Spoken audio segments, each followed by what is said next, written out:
planejamento urbano. Nós precisamos de uma visão holística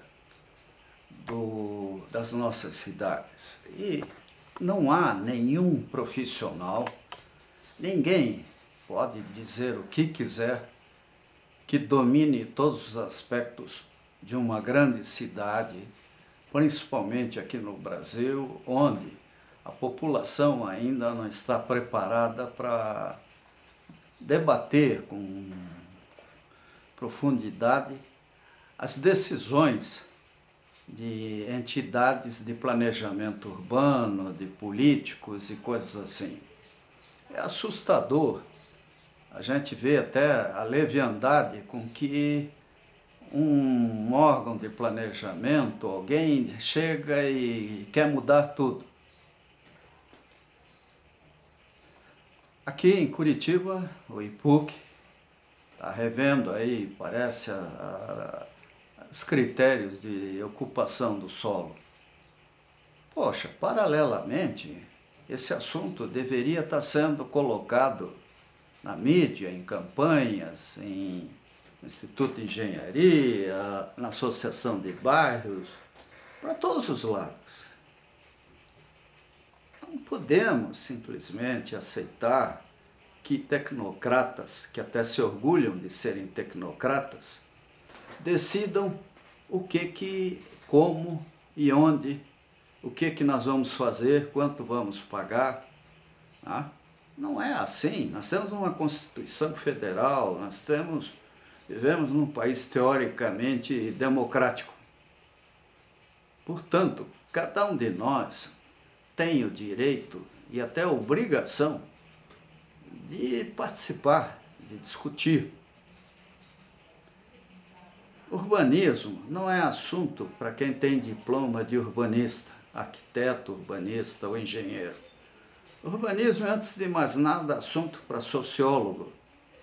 Onde é que estão os sociólogos, os médicos, tá? As pessoas que cuidam da saúde física e mental do povo?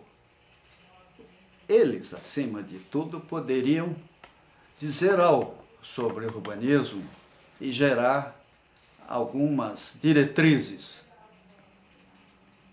Nós estamos vivendo numa situação de verticalização absurda das cidades. Criar esse maldito solo criado, essa legislação em torno do solo criado, ou mal criado, que é uma válvula para a esperteza de quem tem dinheiro para fazer campanhas publicitárias, inclusive de opção pelos viveiros cheios de gaiolas, que são esses prédios.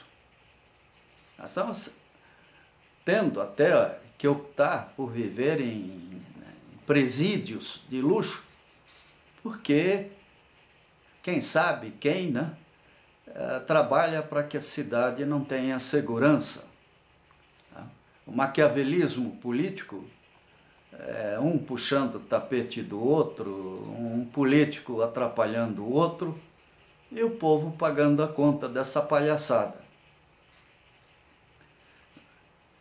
Nós, com ou sem mandato, com ou sem diploma, vivemos na cidade. Não importa o grau de instrução que a gente tenha, se a gente é rico, pobre, se a gente pode andar de helicóptero, ocupar apartamentos de cobertura, ou viver naqueles cubículos que normalmente os prédios dedicam ao síndico, aos funcionários, às vezes eventuais, do condomínio. Hoje em dia já não faz mais tanto isso, porque todos esperam que, construindo-se metrô e outras coisas, o trabalhador venha lá do outro lado do mundo para trabalhar diariamente nas suas casas, nos seus apartamentos. Essas pessoas que decidem viajam. Ainda semana passada, falando sobre redes aéreas, os amigos, mas em Miami ou Nova York tem rede aérea. Tá bom, tem rede aérea. E o que nós temos a ver com os americanos? Nada. Se eles aceitam isso aí, povo de imigrantes recentes, saíram da miséria da Europa, foram para os Estados Unidos há 50, 100 anos atrás, fizeram riqueza, tem dinheiro, mas não tem cultura, não tem educação, talvez, para entender, inclusive aquilo que hoje é uma atribuição do imigrante clandestino, do imigrante recente, mexicano, brasileiro, sei lá, que vai para os Estados Unidos e aceita qualquer trabalho. Nós precisamos pensar nas nossas cidades. Podemos até, para agradar as nossas elites, falar em CO2, em meio ambiente. O tema é meio ambiente, sim, meio ambiente urbano, que tem que ser analisado de forma holística, ampla, com profundidade. Há um fato novo na história da humanidade, é o envelhecimento das pessoas. Tá certo, lá no Butão ou no Japão as pessoas talvez vivam muito. Nós não vivíamos muito em média. Então, a quantidade de idosos está crescendo, com uma vantagem até, idosos com mais saúde, com mais capacidade de viver nas cidades. E como é que elas vão andar nessas cidades quando elas têm essa porcaria criminosa chamada petit pavé, que nunca é analisada de forma objetiva? Onde é que estão os coeficientes de atrito, a regularidade, a uniformidade, a mantenibilidade dessas pedrinhas? Não, isso é histórico, porque há 50 anos a titia deles começou a andar em cima de petit pavé. Mas onde é que está a historicidade dessas porcarias recentes? Alguém falou em Torre de Pisa. Aquilo é um monumento à incompetência, à engenharia mundial até.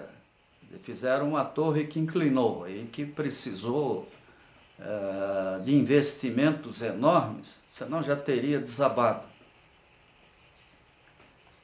Turista é assim, né? Turista gosta de ver besteira. Até porque ele quer voltar para casa e dizer, poxa, como nós somos melhores do que eles. Estive nesse país atrasado, naquele, coisas exóticas, né? Ainda bem que eu voltei para casa, né? Porque aqui a minha terra é melhor. Turista é isso. E sai por aí querendo tirar fotografia, eu estou aqui, eu estou ali, em cima de lugares que ele desconhece. Nós temos na Terra, nas cidades, em muitos lugares do planeta, cenários que precisam ser preservados porque foram tremendamente importantes na história da humanidade.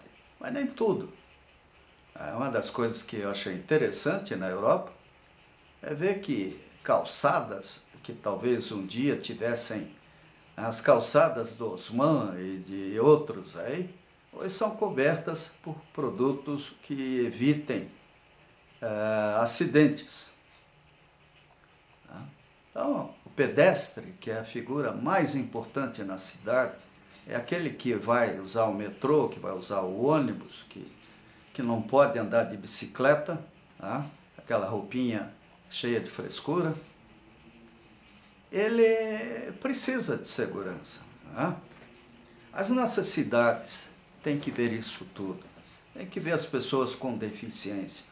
Tem que saber das necessidades do cidadão comum, daquele que numericamente até superior às nossas elites, muito superior em quantidade, em dignidade, gente que trabalha e que aceita honestamente sobreviver com o que recebe, muitas vezes até como esmola. Então esse povo merece respeito. Aliás, essa gente aí precisava rever, ler com profundidade, o Sermão da Montanha, que eu tive prazer em ver nas paredes da Igreja Matriz de Itajubá, ao lado da escola, do prédio original da Escola da Federal de Engenharia de Itajubá, que infelizmente hoje se integrou a uma universidade que despreza um pouco a minha escola. Ali do lado, em letras bem grandes, estão as mensagens que Jesus Cristo deu no Sermão da Montanha. Como também é bom ver que São Francisco de Assis, disse, como também Buda, né, e outros grandes pregadores religiosos, assim como filósofos, historiadores, sociólogos. Agora é uma quantidade tão grande, né, de ensinamentos e informações que administrar isso tudo não é fácil, mas é um desafio. E algumas coisas são evidentes, né, como a produção de lixo, o pesadelo da concentração urbana. Daí o governo federal, estadual, municipal já não sabem como enfrentar as manifestações populares. Falam-se em leis de exceção. A FIFA até impôs isso ao Brasil. Nós vamos viver sob leis de exceção durante a Copa do Mundo. E adiante. Nós temos um filme, Soybean, sei lá, o Metrópolis e outros visionários mostrando o mundo do futuro, até com máquinas para empurrar pessoas e jogá-las para um canto ou para outro. Nós não queremos esse mundo. O mundo é grande, tem espaços. Agora, nós precisamos de planejamento familiar. Nós precisamos de garantir alimentação, saúde, educação, uma educação para o século XXI. Eu fico preocupado quando antropólogos e outros, porque nós temos que preservar a cultura. Gente, nós temos que preservar em museus. Nós temos que mudar todas as nossas estruturas culturais para convergir para uma forma que dê dignidade, condições de sobrevivência, de prazer de viver. Nas cidades estão privatizando até o horizonte. Quem não mora em apartamento de luxo de frente para o mar ou em lugares privilegiados, tende a ficar mergulhado entre paredões. O ar, o aquecimento das cidades, o barulho que está provocando um crescimento enorme de pessoas com deficiência auditiva, restrições auditivas, problemas pulmonares, genéticos até, porque nós estamos criando caldeirões onde, por falta de cuidado, nós encontramos e somos obrigados a viver de forma insalubre fisicamente, intelectualmente, de todas as maneiras possíveis. Agora, tem gente que ganha uma fábula de dinheiro com isso. Nada contra o empreendedorismo, os empresários, mas até eles precisam rever seus critérios. E, acima de tudo, o poder político tem que usar sua criatividade para dispersar essa população, evitar a centralização. É o caso, transferir a capital de uma cidade para outra, ótimo.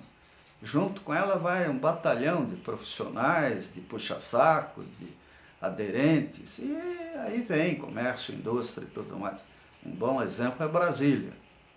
Podemos até imaginar o que seria o Rio de Janeiro se continuasse sendo a capital do Brasil. O Brasil é um país tropical, sujeito a mudanças grandes. Nós não somos um país no paralelo 40, 50, onde o gelo já impôs um mínimo de vida natural e uma conformidade, vamos dizer assim, que vai mudar pouco se a temperatura oscilar um pouco acima ou um pouco abaixo.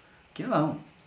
Há 10 mil anos atrás o Brasil era uma grande savana, e o mar, a 50, 100 metros abaixo do nível atual, devia gerar cenários radicalmente diferentes daqueles que nós temos hoje no Brasil. Então, assim que como viemos de lá para cá, poderemos voltar a ser o que éramos, como poderemos prosseguir num outro caminho, quem sabe, muito pior. Está na hora de haver bom senso e uma visão holística e dizer para esse pessoal que fica embandeirado de diplomas e se orgulhando de serem não políticos, que precisam de sensibilidade política, sim. O ser humano não é perfeito. Falar mal do político virou moda no Brasil. Mas o político não é nada mais do que um de nós lá no comando de um dos poderes da União. Nós temos que mudar, nós temos que evoluir. Os políticos vão mudar na mesma proporção em que nós formos capazes de evoluir. O que nós precisamos para isso é gastar mais tempo estudando, aprendendo, né? Concentrando a atenção naquilo que nossos filhos e netos precisarão para sobreviver.